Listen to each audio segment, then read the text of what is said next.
What's up, guys? Coach Gaglione here. This is another edition of Organic Skills Updates. I'm your host, Coach Gaglione, and I've been involved with powerlifting and strength coaching for over 19 years. So this is my return to Mr. America series. I think it's going to be a shorter series. Just trying to figure out like the timing of this and how like many episodes I'm going to kind of film, because I realize just with all the other kind of content I've kind of filmed, things might not like work kind of timing wise. So. But anyways, if you're enjoying this style of vlog, leave some comments, subscribe. Best way to get a hold of me, at least on social media, is through Instagram DMs at Gaglione Strength. So if you guys are enjoying this, let me know. Because these are, not that these are harder to make, but I know like for me, I still value my training quite a bit. And I don't get like as good a training session, in my opinion, when I'm kind of doing like the vlogs like live like this, and I'd prefer just to kind of train, do a voiceover, but I will try to at least improve the video quality, so we're using like a better camera today. But anyways, just let me know like what you guys prefer, because ultimately I'm a coach first, competitor second, content creator third, but I would like to, if I can kind of educate you guys, if it's more entertaining, this way, let me know. So in last week's episode, I kind of just went over like a max effort day. And again, whether you're a strict curl athlete or not, you're a power lifter, you're just a strength enthusiast, it's just kind of good to understand the concepts. So on this day is like what I would consider a dynamic effort day, but essentially when you start to increase your frequency of training, especially if you're trying to improve a particular lift, okay? So when it comes to powerlifting, strict curl, strongman, all these different sports, weightlifting, you're going to have your competition lifts. Then you're going to have your supplemental exercises, which are going to be more like kind of close variations to the lift. Things are going to have higher transfer to that competition lift. And then you have your accessories, essentially. That's kind of like how I like to think about things. You could think about things in tiers as well. Tier 1, Tier 2, Tier 3. Some of this is just kind of some semantics and just like how people like to categorize things. But I think it is important. So in case of like... So in terms of like the main lift or, your kind of primary exercise for the day, those are going to be the things that have the most carryover to like whatever the goal is. So if you're a competitive power lifter, you want things that are going to have the highest carryover to your competitive squat, your competitive bench, your competitive deadlift. So if you're someone that, let's say you squat and you compete in knee wraps, singles, that are above 90% of your 1 rep max, with your competition stance, with commands. That's going to be like the most highly specific thing that you could do. But obviously, if you do that for too long, so that those are going to be kind of more saved for like peaking situations. And then like in our system, we might also do things like chains and reverse bands and things like that, which again allows you to take the lift through a full range of motion with overload, okay? And allow your nervous system to kind of adapt a little bit. And then like, in terms of supplemental exercises, if you're something that's like 1 or 2 changes, so like one change might just be doing more repetitions, for example. Other things that could be changing, the strength curve through accommodating resistance. That could be like one thing you do. So if you start to kind of change the rep range as well as like add something like a chain, that's like 2 changes. Now, if you did something like a safety bar with a box with chains, now you're having multiple changes, and we start to kind of have a little bit like less carryover. But again, depending on the use case, if you're trying to work a specific weak point, if you're trying to potentially work around an injury. So like for me, like a lot of times I'll use a buffalo bar. I think that sometimes people can get really bent out of shape with like, using specific bars all the time. And even when it comes to strict curl, what you'll kind of find, depending on, again, your ability to recover, like what kind of genetic potential, what kind of athlete you are. Like for me, a big limiting factor for strict curl and also sometimes in the deadlift has been like my hand size and just my overall general grip strength. Not to say that my grip is weak, but just part of it is, and then also the fatter I am and the heavier I am, sometimes your grip leverages if your hands get like fatter, if you are starting to get more swollen in your hands, that can affect your grip and performance as well, especially in like something like a deadlift. But as you kind of get upwards, and that's of like something like strict curl, for example, you're going to see that a lot of arm wrestlers, and even like arm lifting, which is another kind of subset of grip sport, you're going to see that there's some crossover there. So grip strength is going to be important, like your forearm and your hand strength is going to be important for strict curl. So anyways, what I'm kind of getting at is when it comes to if grip strength and hand strength is an issue for you, sometimes doing the same bar over time, you can get some overuse. Something like some of these Gopher bars, some of these Bells of Steel bars, they could have pretty aggressive knurling. And also because there's like a rotational component, and if you're not able to kind of stabilize that, you could kind of start to kind of tear some calluses, tear kind of different parts of your hand in terms of like the skin. So, for example, like sometimes I'll do some of my training with like a Rogue bar, which has it's a more rackable easy camber bar, has more passive knurl, or you might just use like a regular easy bar. This is Hampton bar's got decent knurl on it. I have another bar which is more like what some people call a U bar or like a super curl bar, and again that's got a pretty passive knurl. So if you're increasing your frequency, sometimes you actually might want to, in my opinion, if you have more frequency, if you're doing more sessions per week with a competition lift or like a primary lift, it might be good to kind of get a little bit further away from specificity, just to kind of give your joints a break, prevent overuse injuries, and just kind of change up the stimulus a little bit. You could, in theory, if you could do, like for strict curl, if you could do singles with the competition bar with commands with a heavy load, 90% plus, that's going to be most specific. But again, it's only going to kind of get you so far, in my opinion. So I think that so kind of the crux of today, we're going to go over dynamic day. So if you're going to train twice a week, you might have like a heavy day and a light day, or in like a West Side terminology, you might have like a max effort day and a dynamic effort day. And then if you have a tertiary day, a third session potentially, which in our system, typically I'm only going to train upper body, usually 3 times a week for most people, 3 sessions per week.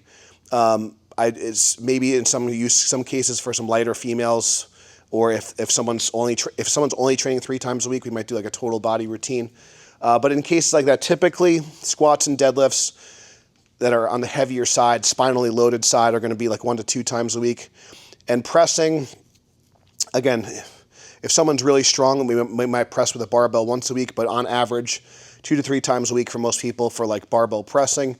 And I would say the same thing would go for kind of strict curl.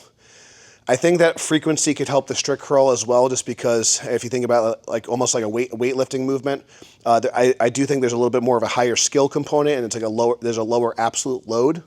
So those are things to consider when you're kind of building out your program. But from what I've seen, again, and I think strict curl is a little bit, not necessarily behind the 8 ball, but I would say it's less advanced in the information that's out there. It's less advanced in just like the coaching and everything else. Like you don't see like a lot of handlers at strict curl meets and stuff like that. I'm like one of probably the only people that kind of does that. But again, the best athletes in strength sport, they're going to have a handler, they're going to have a game plan, and they're going to be more sophisticated with their approach. And again, I think it's still good to have a sophisticated approach, even if you're more recreational. I think it's more fun if you perform better.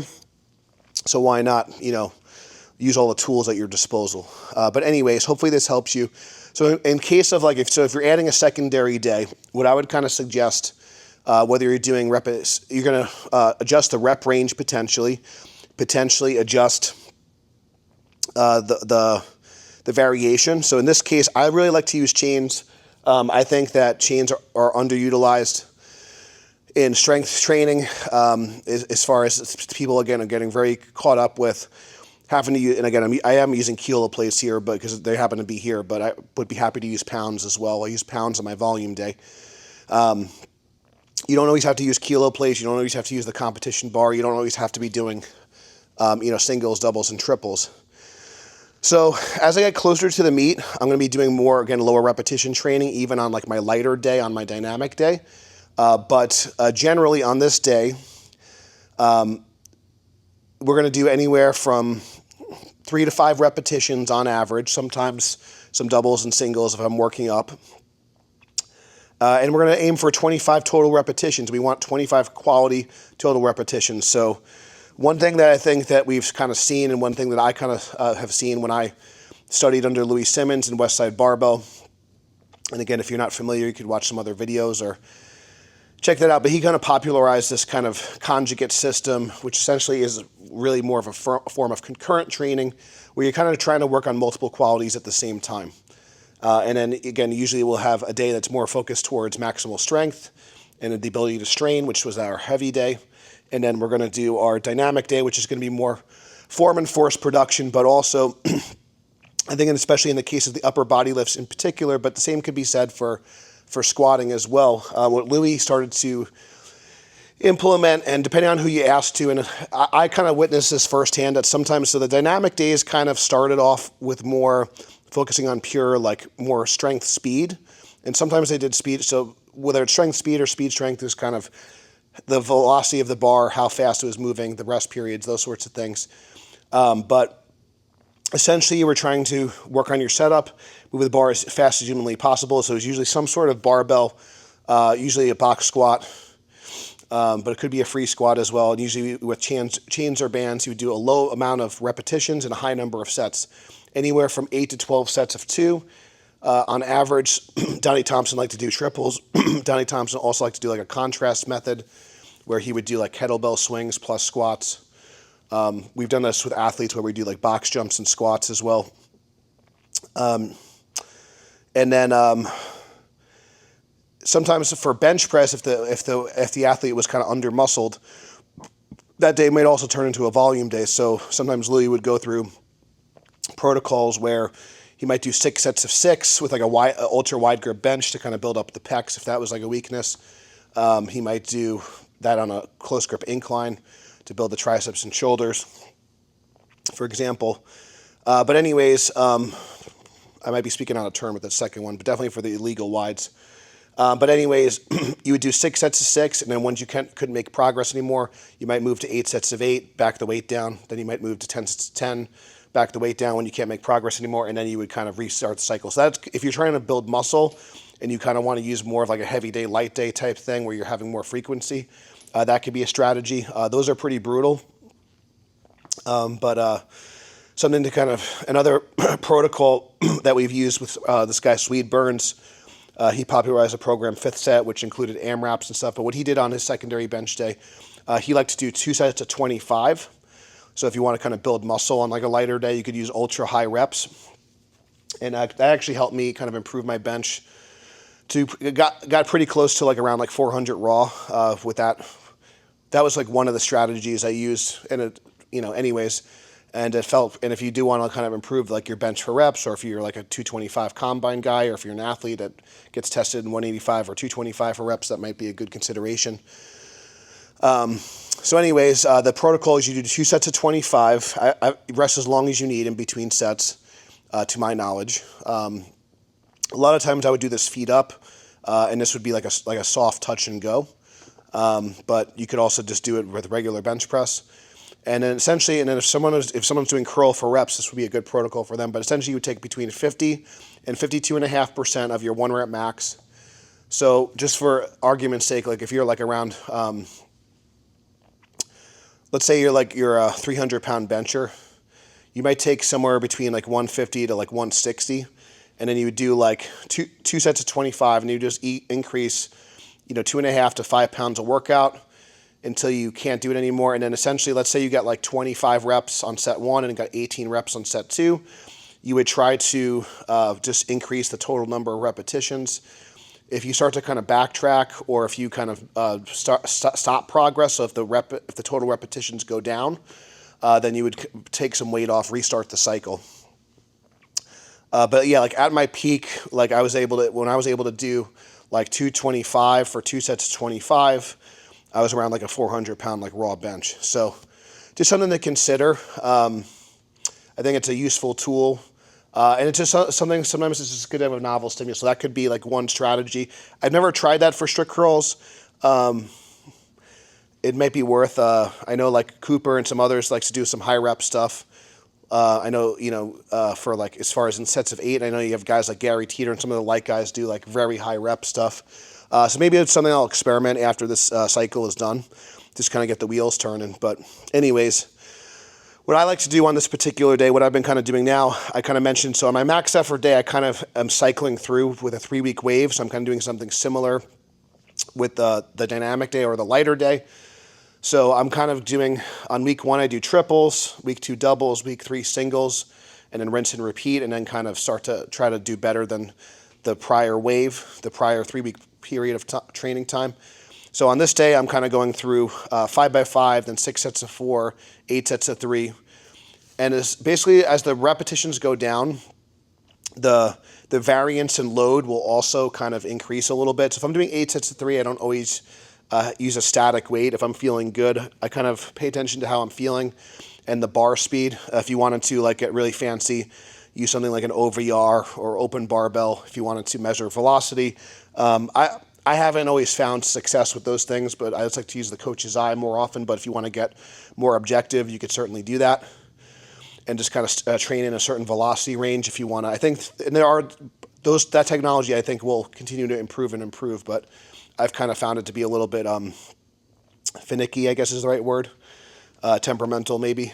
But anyways, the goal is to kind of move the weights fast, but especially sometimes with strict curl, sometimes I like last rep. I know for me, if the last rep starts to slow down a little bit, I just kind of know I need to like kind of maybe stay in that range and just try to be better with my technique.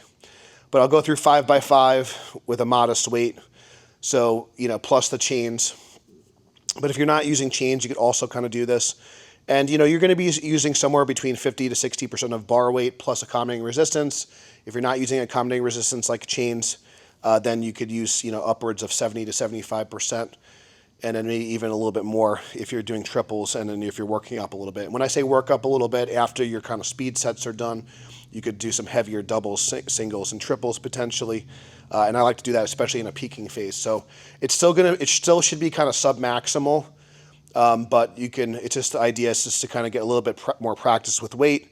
And oftentimes, again, that would kind of happen at West Side. So, and then the other thing that you could do on this day, if you wanted just to add a variation, so I'm curling 3 times a week right now. So typically my favorite variations, some sort of seated curl to work that like lockout, the transition from midpoint to lockout, kind of build some strength there. And then I could be a little bit sloppier with that as well, just to kind of move some weight. And then I'll do some preacher curls just to kind of expose myself, disadvantage myself in the bottom position. And then if the weight does get out in front of me, I'm able to kind of do that. And then there's other things I know, like, Bruce Knox likes to do dead curls and things like that. So essentially like a pin curl. I've had a hard time. My wife's had a hard time setting those up, but that's a good option as well. But I typically like to do seated curl variations with different bars and preacher curl variations with different bars. Preacher curls I usually do lighter and higher reps, just also from a safety standpoint. And then the seated curls I'll go a bit heavier with. Usually in a 3 to 5 rep range, sometimes sets of 8 with the seated curls. And then with the preacher curls, maybe on occasion I might do sets of 5. But typically like more 8 to 12 range and do those more slow and controlled. So again, if you're trying to increase your frequency, so again, if you are a power lifter, in terms of, so you could do things like, again, so like in like a deadlift example, if for your variations, you might rotate through different block heights, different deficit deadlifts, different variations like that. And again, things that are going to be more specific would be like, deadlifts against bands and chains if you're trying to work your power and stuff like that. So those are just some options if you're going to, again, increase your frequency of a competition lift. So today I'm going to go through a 5x5. I'll probably use somewhere around 120 pounds or 55 kilos plus 14 pounds of chains. If I feel good, I might increase the chain weight to 20 or 27 pounds of chains.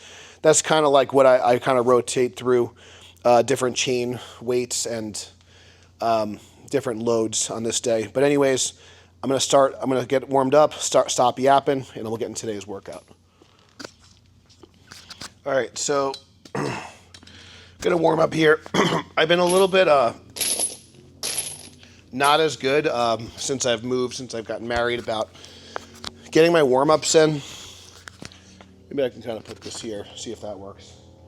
So just doing better. So I think this is as we get older, but also if you're a younger lifter watching this, it's kind of good to just get in certain habits. So in terms of warm-up, we want to raise the core temperature. We want to Let me just make sure this is in the right spot. And then we want to do things that are general and specific, but when it comes to strict curl, you know, the big limiting factor for me personally is going to be more like internal rotation and also the ability to move my scapula. So when we're using a more competition style technique, we want to make sure that we get the traps involved, and we want to get the shoulders involved, as well as a lot of the musculature of the back. And if you do have some kind of wrist, elbow kind of things going on, it's just kind of good. So like here, I'm just kind of working on just moving my shoulder blades. So it's almost like an underhand grip, upright row. And then I'm going to work on depressing my shoulders, pulling my elbows in, I guess adducting.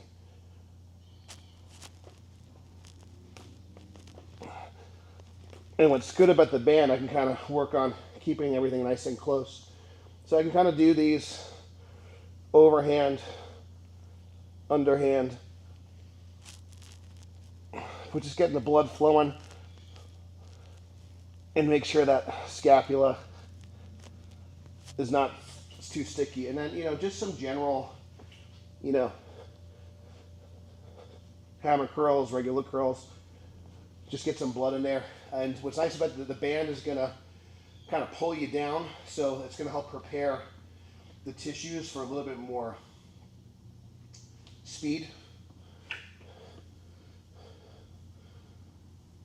So there's a lot of different things that you could do, but we want to kind of prepare the body for the forces that are going to be imposed on it. And I always think, you know, something like a band pull apart is kind of goated in terms of things that you could do with a band just for shoulder health, warm up. Again, I'm kind of stretching my pecs, getting blood in the upper back. It's usually a weak point in people. So those are just some things to consider. And, you know, if you are like, you know, might not be a bad idea too, like a lot of times, so we see this with a squat a lot, you know, make sure you warm up your upper body before you squat, but also, you know, before I do bench press, before I do strict curl, you know, it's not a bad idea to warm up your lower body too. So I can do some hip hinges. Again, like when I'm, you know, picking the weight, when I'm picking the weight up, I'm essentially doing a lunge. Now I'm not going to be necessarily doing that to both sides, but, you know, so doing some lunges, some Cossack squats, just to get the lower body prepped. Not a bad idea. And the lower body things like your squats, your lunges, stuff like that, it's going to get the core temperature up. It's going to get the blood flowing. So those are all good things. So those are just some things to consider for like your warm up. And again, making sure the shoulder blades can move, making sure we do work on some things that are going to work internal rotation of the shoulder. So I can kind of do this exercise with a band too. Something like a bow tie can be helpful. So these are some things to consider when you're warming up. And then obviously, you know, practicing the lift itself is going to be super helpful. And I can kind of segment the lift.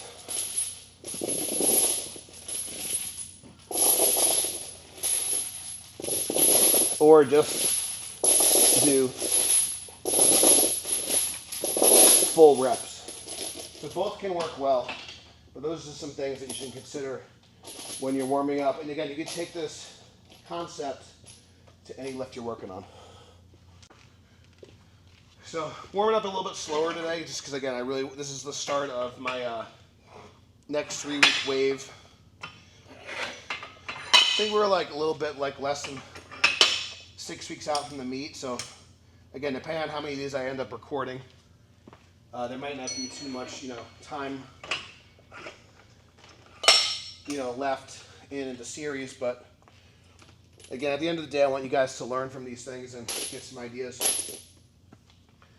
So I'm going to take one more set, you know, without any chalk, without any wrist wraps, and then I'll just kind of put my competition gear on. I think when it comes to, you know, squatting, deadlifting, strict curl, bench press, I think it's good to just get your gear on earlier, just because just to get your body used to the feel of everything. Your squat depth is going to be affected when you put your belt on. Your deadlift starting position is going to be affected when you put your belt on. The feet, you know, so don't be afraid to get your gear on early is what I'm saying, especially in a peaking phase. And generally, I would say if it's the competition lift, I'd say more often than not, just wear your competition gear. If you're doing variations, there might be a reason where, like if I want to strengthen my wrist a little bit more, maybe I do the preacher curls without wrist wraps. If I want to strengthen my core a little bit more. So it kind of just depends on what you're working on. But generally, I'd say don't be afraid to get your competition gear on earlier.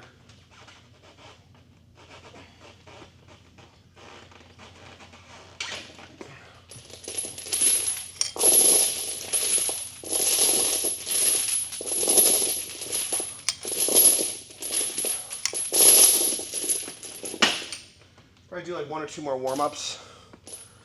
All right, so now we're gonna get a little more weight on and put our gear on.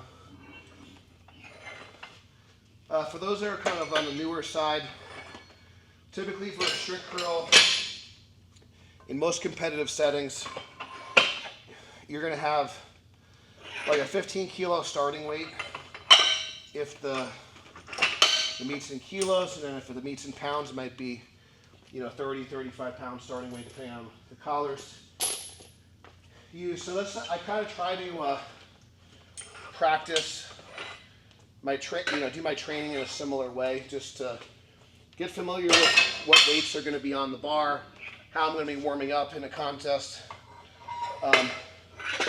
you know, the pacing of my warm-ups.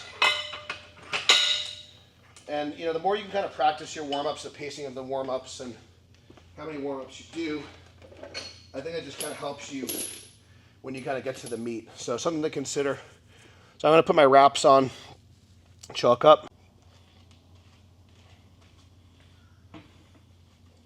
So I'll probably take this one more warm-up, and then I want to get 5 working sets in like that 55 kilo or 120 range, and then I might modulate the chain weight depending on how smooth it feels on this day.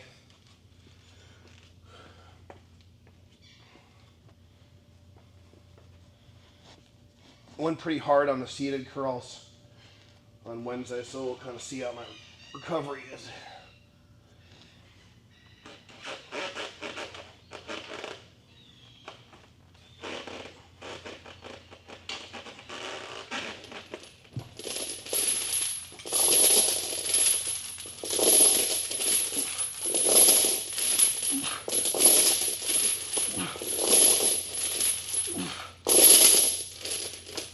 I hold the last rep a little longer on my working sets, but so far feeling pretty good.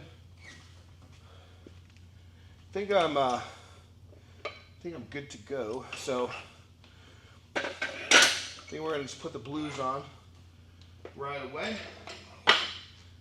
since I'm kind of ready to go.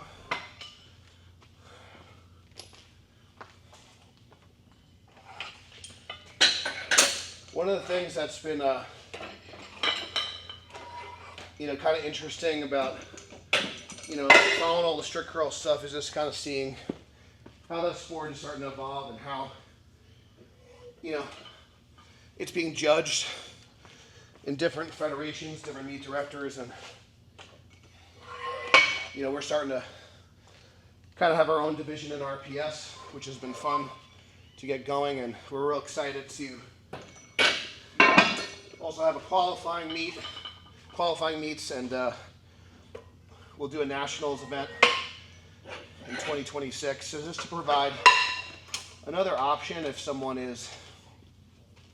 just wants a different platform. You know, the 100% raw worlds is great. It's usually in the kind of like the mid-Atlantic, kind of Virginia area. You know, in the RPS Nationals, we had ours in upstate New York last year. Next year we're planning on doing it in Delaware. So it'll kind of rotate a bit, but like I said, most likely a lot of the RPS officials and meet directors are in the Northeast, so a lot of those bigger meets will be in the Northeast. But we're just trying to provide a beginner-friendly, family-friendly, accessible platform to everyone. So there's going to be tested and untested divisions. So if someone is on like a hormone replacement therapy or a TRT type protocol, those people could still compete, which is a nice option for them. Someone's an adaptive athlete, we have divisions for them. So in the case of the strict curl, like we'll have like a chair division and stuff like that. And the same goes for powerlifting, same goes for, so we're always open to allowing really anyone to compete. So that's kind of one of the things that we're trying to do. So anyways, this is about 55 kilos plus 14 pounds of chains. Let's get it. All right, so this will be set number 1. Set 5 of 5. And we'll kind of just see, might stay here and just really work on my form. I might elect to go up a little bit in chain weight, but I'm going to keep the bar weight modest today. My best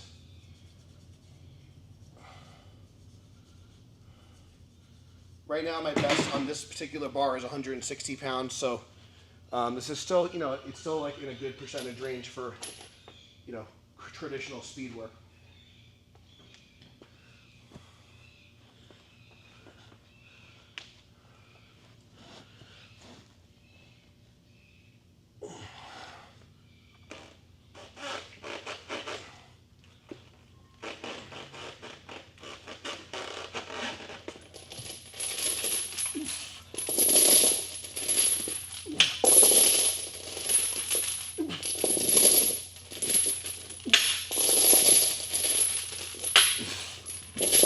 All right, so first set sometimes takes a little bit to warm up, and I'm also not really good at reps, so I'm going to stay there most likely. Try to move it a little bit better. I was hoping I was going to move a little faster, but got it done. So I'm going to do another set here, rest a few minutes, not too long on dynamic day, get my heart rate down, and we'll go again. All right, so I was able to rewatch the video, and it moved better than I thought, but I did see, you kind of see in the video, if you rewind, that the chains are kind of moving around a lot, so that might have been what I was feeling. So I got to be a little bit more conscious about keeping that bar path more vertical, and just making sure I'm not like rushing that initial, call it like a first pull, like a weightlifting movement, that first pull.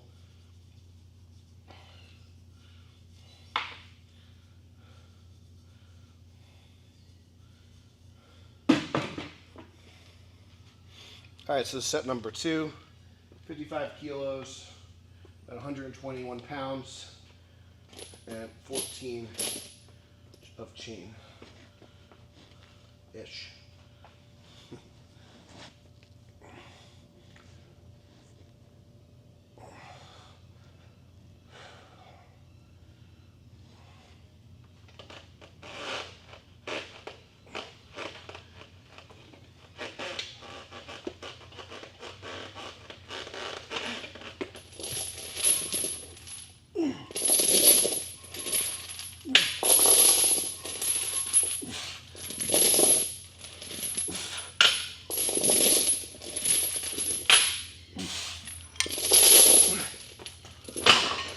Okay, still wasn't my best set, but again, this is real, this is raw, this is unedited, so gotta do better, gotta rest a little longer.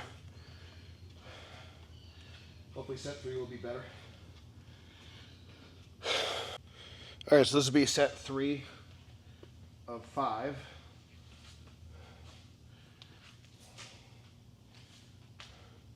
And try to move it a little bit better.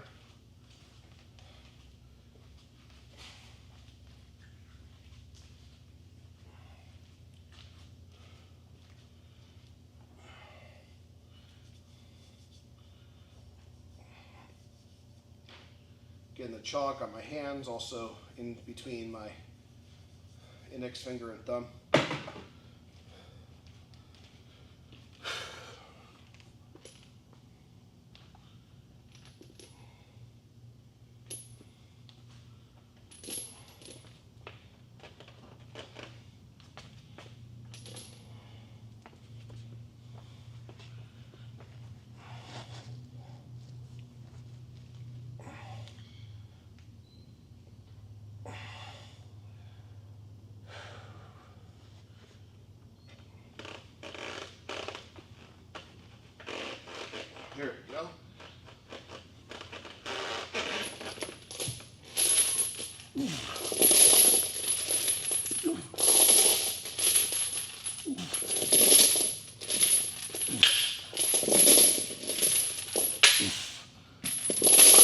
That was better.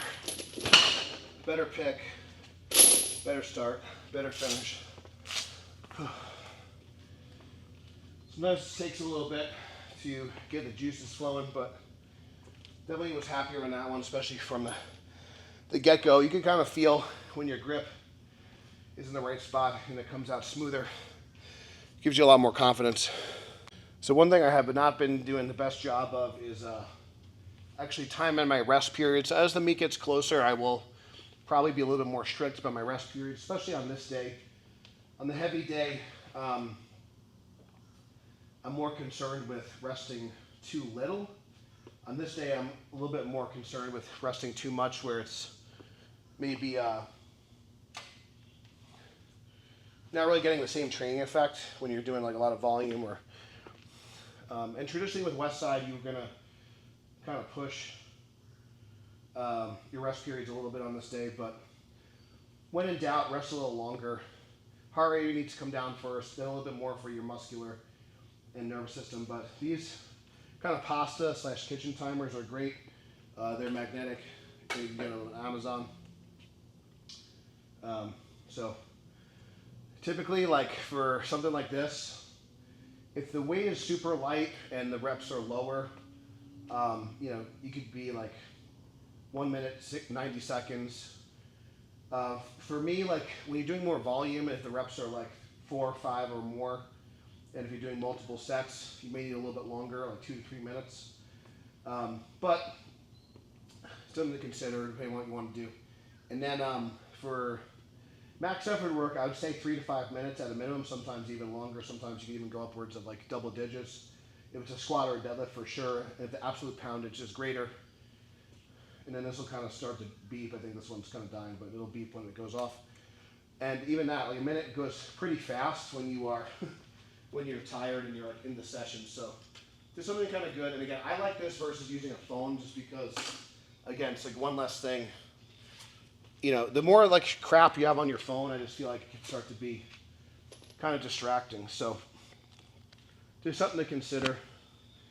So this is set 4 of 5. 55 kilos, 121 pounds about,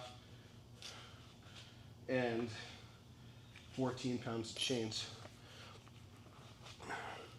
And depending on how I feel after the 5th set, I might show you guys just some workup sets as well.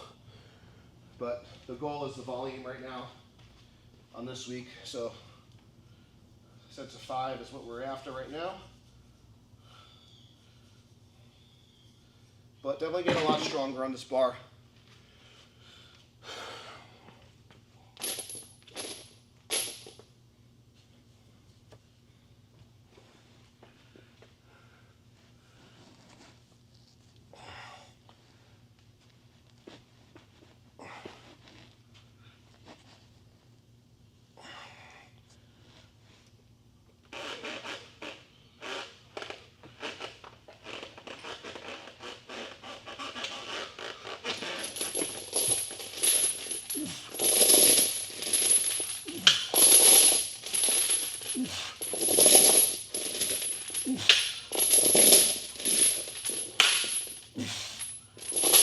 First 4 were very good.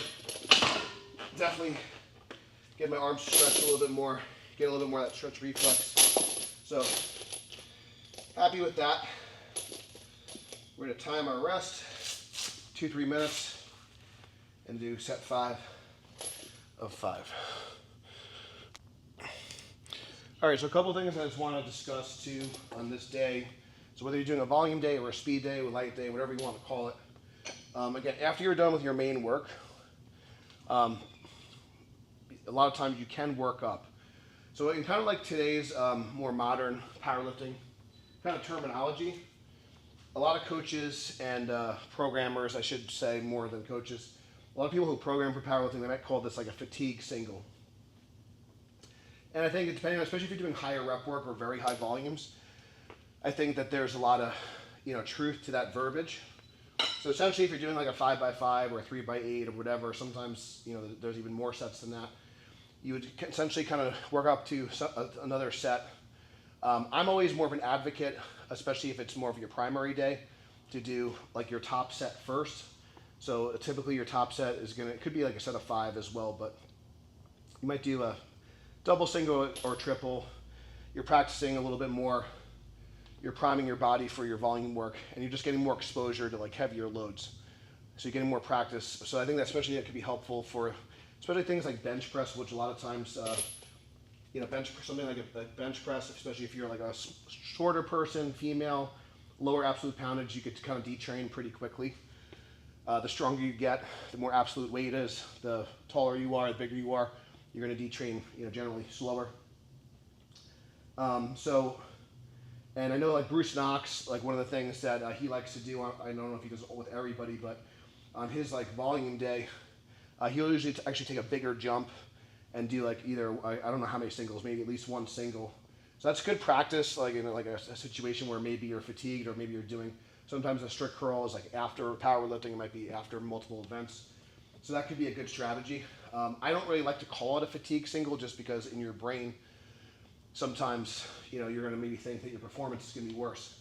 In like the West Side barbell kind of terminology, especially on like a speed day, on a dynamic day, where especially with the dynamic days where you're doing more triples, if you do some heavier doubles and singles, you're kind of primed and warmed up, and everything should be kind of firing well. So I like the idea of like working up versus a fatigue single. It's kind of semantics, but just some of it is just like the mindset, like how you talk to yourself, the language you use. So rather than calling it a fatigue single, just be like, well, I'm going to work up a little bit after my volume work when I feel good. And again, you still want to stay like, you still want this to be sub-maximal if you're working up. But anyways, so I'm going to do one more set of 5 here, and then I might do a single or 2, just for the sake of showing you, and also I want to be kind of primed for. The chain work can be good to help prime your heavy day. So like if I'm trying, like next week I think this past week I did, I forget what it was. I think it was like either 150 or something for like a triple. So I'll be going for like something north of 150 for a double, maybe 155 for a double. But anyways, so that could be like a strategy too, as far as how and why you're going to do your workup set. So if I know if I'm going to be taking 155 on Monday's workout, might be worth like just feeling 155 at the top with chains. So this is something to consider. Anyways, we're going to do our final set of 5. This is 5 of 5, about 55 kilos, 121 pounds and 14 pounds of chains. And then, like I said, maybe we'll work up for a set or 2 after this.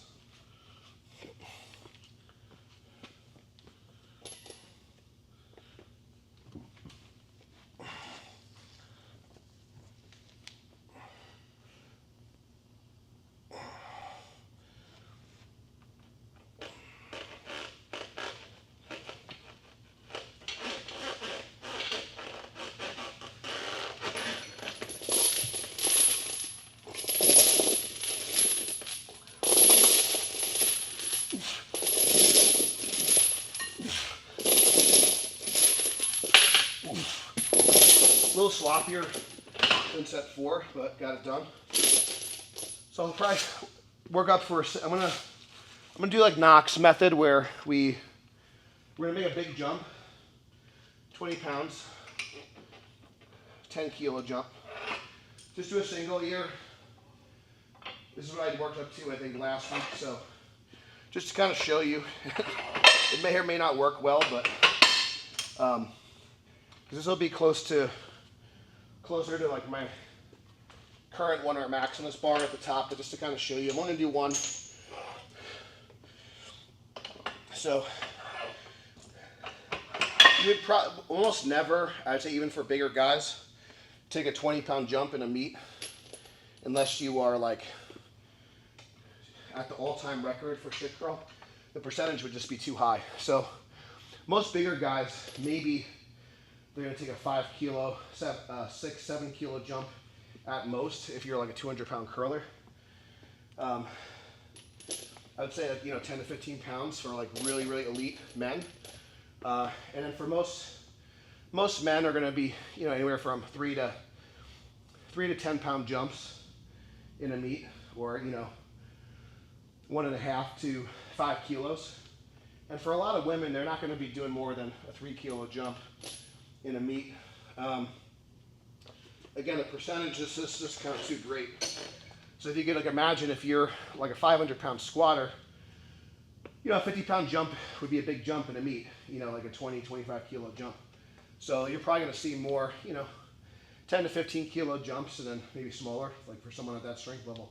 So if you can imagine, you know, 10% of 500 is 50. So you're probably not going to make a 10% jump, even like for 800-pound squatter. An 80-pound jump would be a lot. I could do it, but that would be kind of like the absolute limit. So like if I'm less than a 200-pound curler, I'm not going to make a 20-pound jump in a meet. But if you're able to kind of take some big jumps in training to build confidence, so like a 5-pound jump, a 10-pound jump won't seem as scary or as daunting, and you could have more confidence because the margin of error is smaller the lower the absolute weight and the higher the skill. So I'm going to take a few minutes here. I'm going to do a top single, and then we'll kind of close out. I'm going to log my work on Turnkey Coach. If you guys are interested in online coaching, programming, consulting, check out the links below. You can also check out my free strength guide.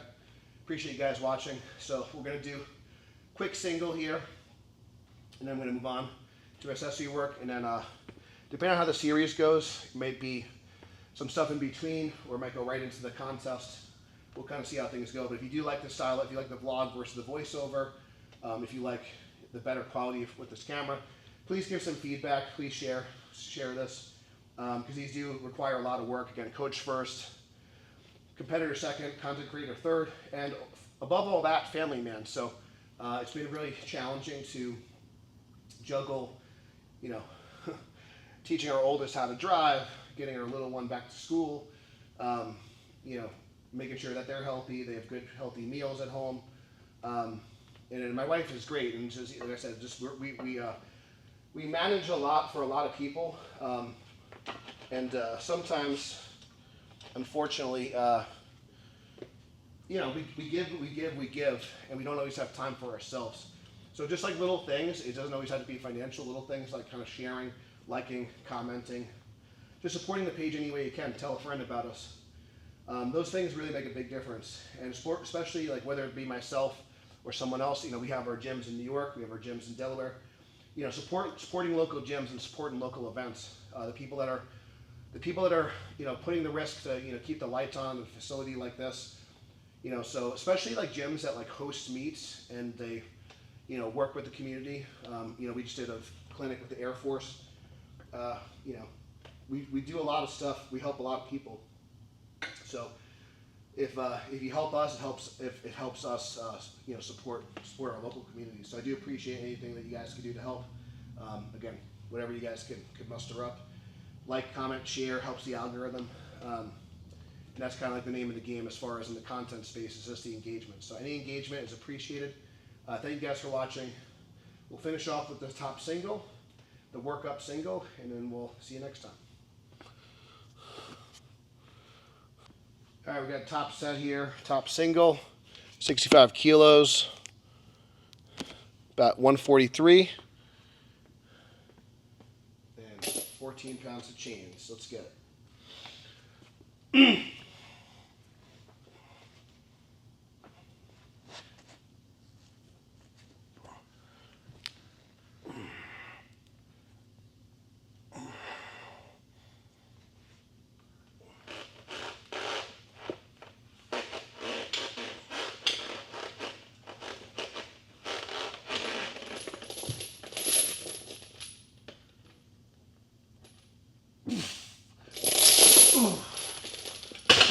All right, a little sloppy, but we got it done. And like I said, that's kind of the point of that. Just build a little confidence with just making those bigger jumps. So not my best day. Definitely feeling a little bit of fatigue.